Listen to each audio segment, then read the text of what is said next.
Good morning, everyone. As we have already completed our two lessons of each part of SST. These are either history, geography, or civics. Now we are going to proceed with the third lesson of civics, that is how the state government works. कि हमारी राज्य सरकार काम कैसे करती है. अब इसमें आपका एक पिक्चर के द्वारा रिप्रेजेंट कर रखा है. उसमें आप देखोगे क्या दिखा रखा है, shortage of clean drinking water की, पीने के पानी की शॉर्टेज उसमें रिप्रेजेंट कर रखी है. उसमें दे रखा है कि एक गांव के अंदर पीने के पानी की शॉर्टेज है. उसके बाद वहां के लोग they are suppose to drink unclean water, तो पीने का पानी मिल जाता है, साफ नहीं है, वो लेके आना पड़ता है. उसके बाद if there is again shortage the streams are dried up, अगर गर्मी का मौसम है और पानी सूख गया, नहीं अवेलेबल है, तो they have to go to long distance to take the water, फिर दूर दूर तक जाना पड़ता है. उसके बाद शहर में भी हालत वही है. शहर दे रखा है पाटलपुरम, वहां डीएमओ ऑफिस के सामने हालत ये है कि लोग प्रोटेस्ट कर रहे हैं. क्यों? क्योंकि वहां शहर के अंदर भी the water supply is reached in 3 days a week. केवल सप्ताह में या तो 3 दिन में एक बार या सप्ताह में ही 3 दिन आती है सारी. तो उसके बाद पानी की शॉर्टेज है. अब उसके बाद वो उसमें एक न्यूज आता है टीवी के अंदर कि because of diarrhoea 10% are died, कि डायरिया की वजह से, हैजे की वजह से लोगों की मौत हो गई. तो उसमें 2 बच्चे जब उस न्यूज़पेपर को पढ़ते हैं, they feel that how is it possible because of diarrhoea, how anyone can be suffered so that he might die, वो मर जाए. लेकिन स्थिति क्या है उसके बाद कि जब वो इसके बारे में बात करते करते फिर वो बाहर निकलते हैं, then inside the market they are stopped by a security person, सुरक्षा करने वाले लोग, पुलिस कर्मी, उसने उनको रोक दिया. Then they asked why we are stopped, कि हमें रोका क्यों गया है. तो उसमें ये बोला जाता है कि there is a protest in front of the DM office, ना in front of the MLA house. MLA के घर के सामने प्रदर्शन हो रहा है. वो पूछते हैं कि why is he done something wrong, क्या उसने कुछ गलत कर दिया. तो बोला उसने तो काम नहीं करा, उसके लिए प्रोटेस्ट होता है. अब एक नया वर्ड आ गया आपके सामने, एमएलए. क्योंकि previously in the last class in 6th standard we have just gone through the topic of local self government. No doubt we have read about the 3 levels of the government. हमने 3 level तो पढ़े, central level, state level, उसके बाद local self government. लेकिन हमने detail में केवल local self government पढ़ा था, वहां ये वर्ड नहीं था. अब एमएलए के घर का घेराव कर रहे हैं, प्रोटेस्ट कर रहे हैं, उसके सामने विरोध प्रदर्शन कर रहे हैं. तो वो है क्या एमएलए?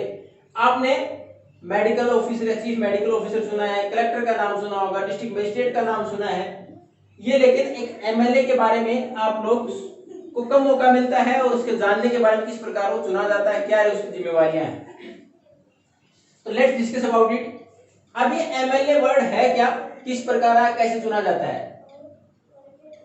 हमारे यहाँ जब भी कोई चुनाव होता है उसके लिए कुछ एरिया डिसाइड किए जाते हैं कि एक व्यक्ति वहां से चुना जाएगा. छोटा सा एग्जांपल, आप जिस जगह पर रहते हैं अपने आसपास लक्ष्मणगढ़ में, वहां से आपके वार्ड से एक बार जो वार्ड मेंबर है, वार्ड मेंबर या काउंसलर, पार्षद है, तो वार्ड मेंबर जिस वार्ड से चुना गया उस वार्ड में वोटिंग, उस वार्ड के लोगों ने उसको चुना, तो उस वार्ड को हम क्या बोलेंगे, यहां बोलेंगे कंस्टिट्यूएंसी.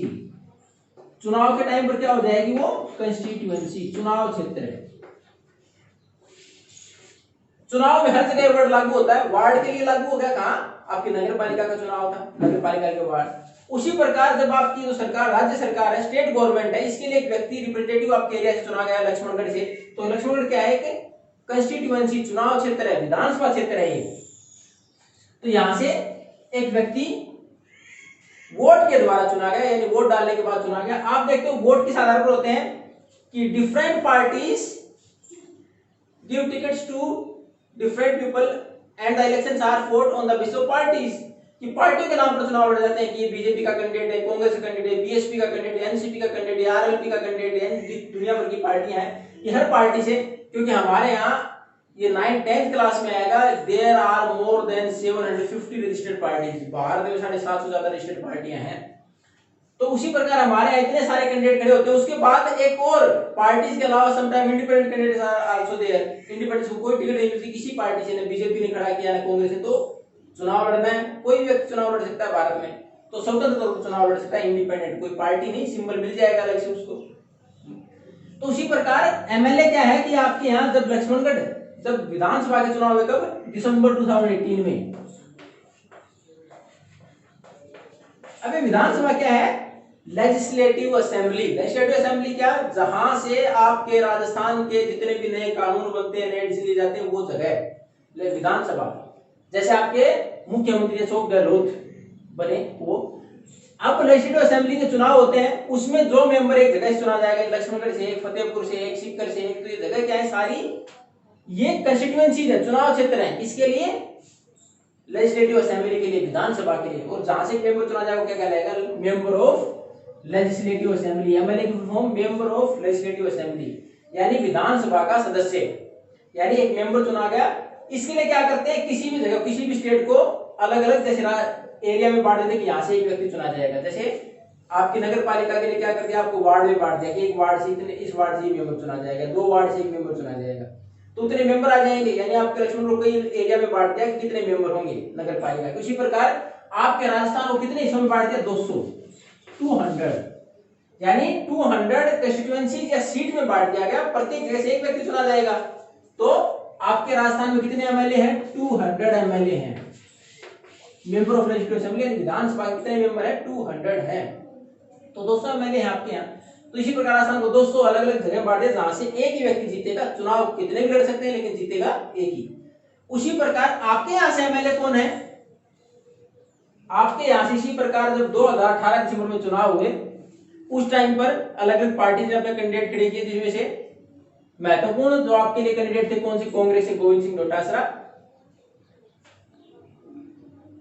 उसमें, और बीजेपी से दिनेश जोशी, आपने देखा उनमें से महत्वपूर्ण जो कैंडिडेट थे। इस प्रकार इंडिपेंडेंट भी रहे होंगे, बीएसपी का कैंडिडेट भी होगा। आपने किसको चुना, गोविंद सिंह डोटासरा को। तो आपके यहाँ से एमएलए कौन है, गोविंद सिंह डोटासरा। तो किसी भी कंस्टिट्यूएंसी में किसी भी पार्टिकुलर एरिया में एक व्यक्ति चुना जाए, उसको बोलते हैं एमएलए। अब इसमें 2 वर्ड नए आ गए आपके लिए, तो एमएलए था, एक कंस्टिट्यूएंसी आ गया। कंस्टिट्यूएंसी क्या होता है, चुनाव क्षेत्र, एक पार्टिकुलर एरिया जहां से एक रिप्रेजेंटेटिव चुना जाए। ये चुनाव के अनुसार अलग अलग होगी। चुनाव के अनुसार अलग अलग कैसे होगी, नगर पालिका की आपका वार्ड कंस्टिट्यूएंसी है, विधानसभा के लिए लेजिस्लेटिव असेंबली के लिए आपका लक्ष्मणगढ़ तहसील कंस्टिट्यूएंसी बन गया। अगर यही चुनाव अगले साल पढ़ोगे पार्लियामेंट का होता, संसद का होता, पार्लियामेंट में किसका, लोकसभा का होता। पार्लियामेंट के कई पार्ट है, हालांकि लोकसभा राज्यसभा प्रेजेंट उसका पार्ट है, लेकिन लोकसभा का चुनाव होता, नरेंद्र मोदी जैसे देश के प्रधानमंत्री का चुनाव होता, तो आपकी कंस्टिट्यूएंसी बढ़ जाती। कौन सी हो जाती, सीकर। यानी कंस्टिट्यूएंसी वर्ड चुनाव क्षेत्र के लिए, एरिया के लिए वर्ड इस्तेमाल किया गया, जहां से एक व्यक्ति चुना जाता है, वो चाहे वार्ड का हो, यानी नगर पालिका के लिए हो, नगर निगम के लिए हो, पंचायत के लिए हो, या फिर चाहे आपके विधानसभा के लिए, लेजिस्लेटिव असेंबली के लिए हो, चाहे वो लोकसभा के लिए हो। दूसरा एमएलए आपने पढ़ा है, जो आपके यहाँ विधानसभा के लेजिस्लेटिव असेंबली के लिए डिसाइड किया, वहां से एक व्यक्ति चुना जाएगा, वो एमएलए कहलाएगा। सरकार कैसे बनेगी, ये आपका एक एग्जांपल के द्वारा दे रखा है हिमाचल प्रदेश का, जिसमें कि 68 कंस्टिट्यूएंसीज हैं। 68 कंस्टिट्यूएंसीज है कहां, हिमाचल प्रदेश में। उसके एग्जांपल के द्वारा दे रखा है कि how the government is form, सरकार कैसे बनती है। And we are going to read about that particular example in the next class. Thank you.